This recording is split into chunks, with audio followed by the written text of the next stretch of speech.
It was a bright Monday morning in downtown Chicago, and the city hummed with its usual energy.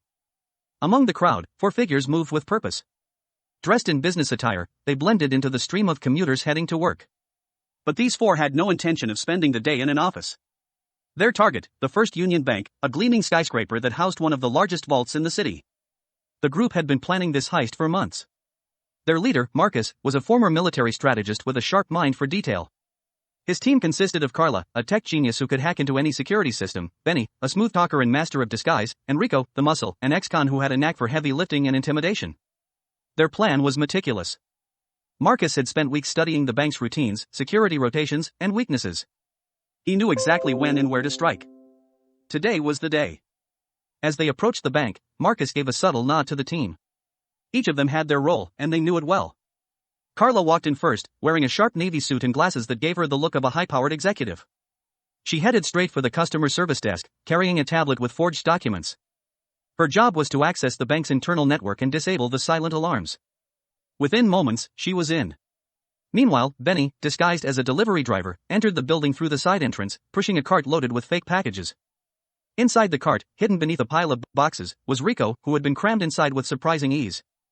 They moved toward the freight elevator that led to the basement, where the vault was located. Marcus entered last, dressed as a bank manager, carrying a briefcase. He greeted the security guards at the front, flashing a confident smile as he walked toward the private offices upstairs. He needed to keep them distracted long enough for the rest of the team to get into position. In the basement, Carla's hack had worked perfectly. The vault door, a massive steel structure that had stood for decades, was now under their control. Benny slipped a forged keycard into the slot, and with a heavy click, the vault began to open. Inside were stacks of cash, gold bars, and countless safety deposit boxes. Rico went to work, stuffing duffel bags full of money while Benny kept watch. Everything was going smoothly, too smoothly. As Marcus wrapped up his conversation with the guards, a bead of sweat formed on his brow. He felt something was off. And then it hit him, the bank's security director had arrived early. He saw the man walking toward Carla, his eyes narrowing. Marcus's heart pounded. If the director checked the systems, the alarms would trigger, and they'd be trapped. Without hesitation, Marcus stepped in front of the director, blocking his path. "Hey, Tim," Marcus said, faking familiarity, "I was just about to call you. We've got a small issue in the upstairs system. Could you give it a quick look?" The director hesitated, then nodded. Crisis averted, at least for the moment. Back in the basement, Rico had filled the bags, and Benny had locked the vault behind them. They pushed the cart back toward the freight elevator, moving swiftly but calmly. When they reached the ground floor, Carla met them, her part done. They exited the bank without raising suspicion.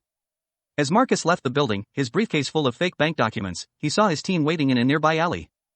They jumped into a nondescript van and sped off, blending into the city traffic. The heist had taken less than 30 minutes. By the time the bank realized what had happened, the team was already across state lines, heading toward a safe house where they would divide their loot and disappear. It was the perfect robbery, one the city would talk about for years. And no one would ever know the identities of the team who pulled it off, leaving behind nothing but mystery and an empty vault.